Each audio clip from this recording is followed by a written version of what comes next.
This is BBC One in the East. Now the news at 10 o'clock with Hugh Edwards and Carol Bundock.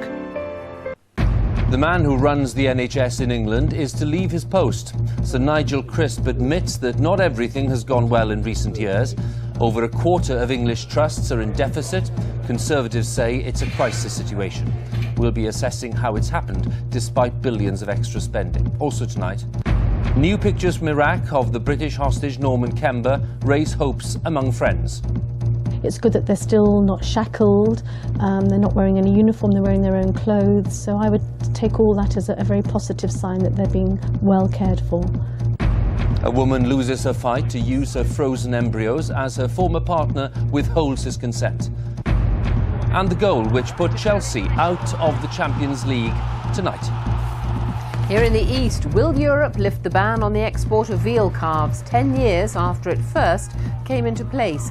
And in at the deep end, the swimmer who says Verry's new pool is too dangerous.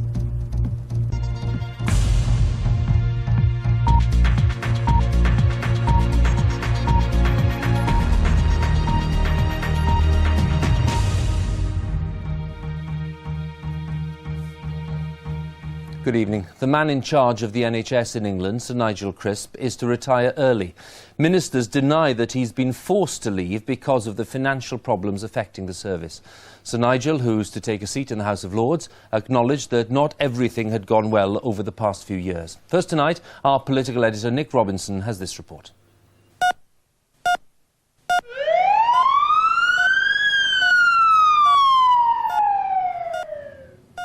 The NHS is struggling to live within its means.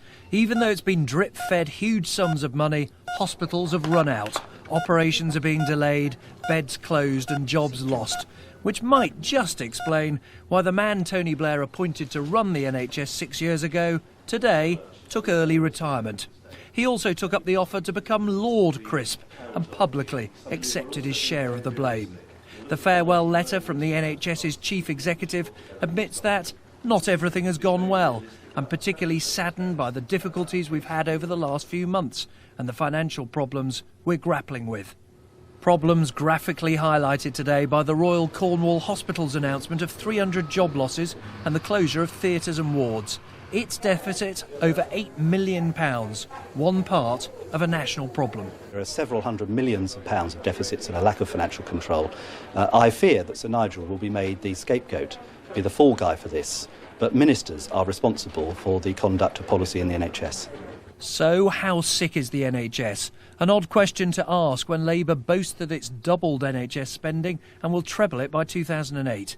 And yet last year, 1 in 4 NHS trusts in England were in the red. This year, ministers predicted a 200 million overspend. Then they said it would be 620 million. Then today came hints that that figure could reach as high as 800 million. There are financial problems in a minority of organisations, and in a very small minority of organisations there are really quite serious financial problems. How can it be, though, that you spend record amounts and yet in some places operations are cancelled or postponed, units closed? Well, actually, across the country we're seeing fewer operations cancelled than was the case even 5 years ago. Today, the Health Secretary eased the NHS Chief Executive out of his job, having discovered the hard way that however much you spend on the health service, it can always find ways of spending more, even money it hasn't actually got. Nick Robinson, BBC News, Westminster.